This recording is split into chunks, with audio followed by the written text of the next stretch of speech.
Mungkin saya tidak pernah sampaikan di publik. Rupanya proses itu membuat beliau marah sekali gitu. Akhirnya saya menyebut Sampai dengan Petral dibubarkan itu, posisi Rizal itu sebagai apa di situ perannya? sebagai pemilik dari semua perusahaan itu, Beneficial owner lah ya? beneficial owner, yang selama ini terus mendominasi pasokan-pasokan migas gitu. Termasuk sesudah Petral dibubarkan, katanya masih Betul. dia juga ya. Betul. Saya sepakat dengan Prof. Mahmud. Kalau kali ini lolos ya betapa lemahnya kita. Karena keadaan sekarang itu kan sebetulnya hampir sulit bersembunyi kan. Seluruh paspor kita pakai sistem elektronik dimonitor oleh imigrasi, bisa dilacak kemana dia pergi gitu. Ini kalimat yang saya sampaikan pada Pak Joko Widodo ketika saya dipanggil pertama kali. Pak Presiden, dulu waktu saya di Pertamina juga beresin masalah ini. Tapi berhentinya di sini. Di mana gitu? Ya di kantor Presiden gitu.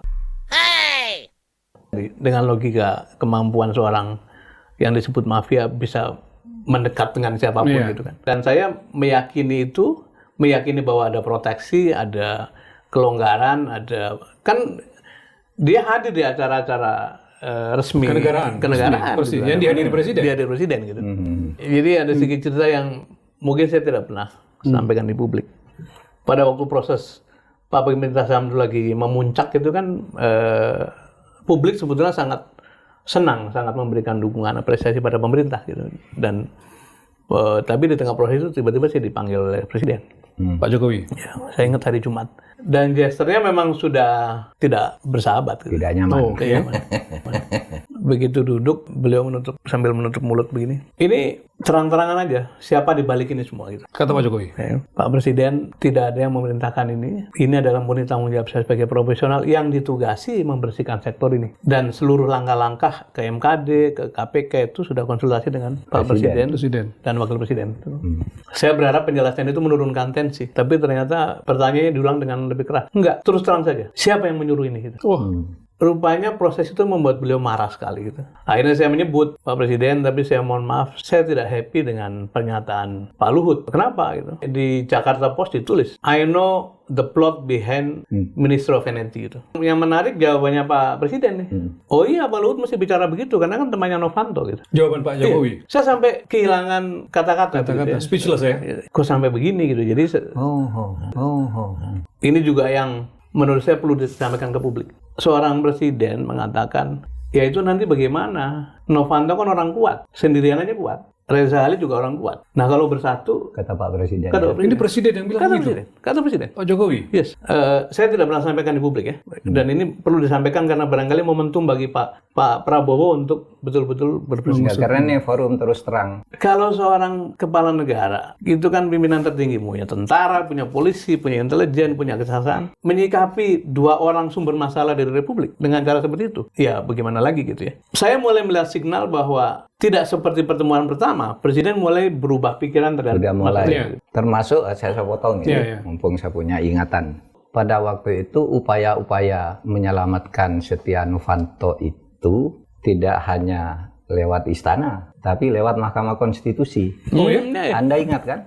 Novanto itu kan sudah tersangka. Sudah yakin sekali Jaksa Agung, Pak Prasetyo waktu itu. Udah masuk ini. Tapi tiba-tiba bukti-bukti itu diuji lewat MK. Bahwa rekaman yang tanpa izin ingat itu saya. tidak bisa menjadi bukti. Bagaimana tindak pidana kok minta izin? Nggak bisa kan? Kasus Papa minta saham ya? Iya kan, terus oleh Mahkamah Konstitusi ini dikabulkan. Kan orang jadi Setia Novanto jadi bebas demi hukum. MK sudah Jaksa Agung sudah melepaskan lagi ketersangkaan Setia Novanto saat itu. Kalau saya masih di MK, tidak mungkin kayak gini dia kabulkan. Periode MK ketuanya siapa Pak itu? Waktu itu akhirnya kan Setia Novanto itu masuk, tapi bukan Papa minta saham, itu kasus iktp, kasus lain. Kita kecewa semua karena waktu itu sudah tersangka, rakyat gembira, ini akan mulai terbuka nih. Mafia ini siapa? Tiba-tiba Setia Novanto dibebaskan oleh Mahkamah Konstitusi. Yang menarik kan dia mundur dari ketua DPR, tapi kemudian difasilitasi menjadi ketua Golkar. Setelah mundur dari DPR. Habis itu kembali memimpin DPR. Lagi memimpin Dan itu tidak mungkin tanpa intervensi kekuasaan paling atas.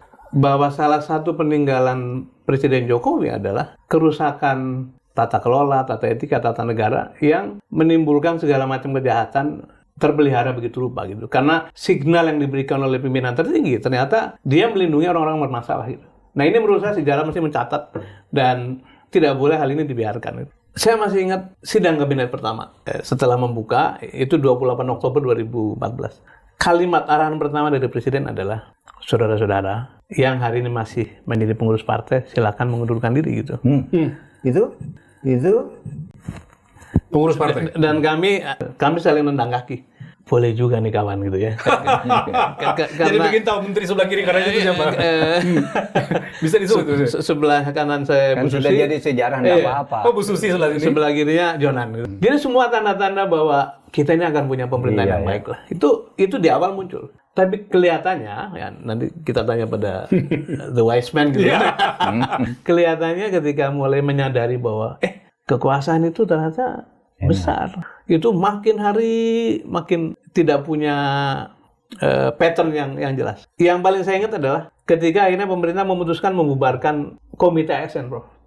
KASN ya. KASN. Ya. Padahal Komite ASN itu adalah dalam undang-undangnya disebut sebagai penjaga meritokrasi gitu. Dan berkali-kali diucapkan oleh Pak Luhut di dalam forum-forum itu, sudah tunjuk saja itu langsung itu kemauannya presiden, otoritasnya presiden. Jadi segala rambu-rambu yang membuat governance ini bisa bekerja itu pelan-pelan mulai dibuang. Babat semua ya. Sampai setelah selesai kan kita terus mengikutin ya. Makanya kita sayang bahwa ada masa keemasan yang harusnya kita nikmati, tapi karena instrumen bernegara tadi dirusak ya jadinya seperti ini.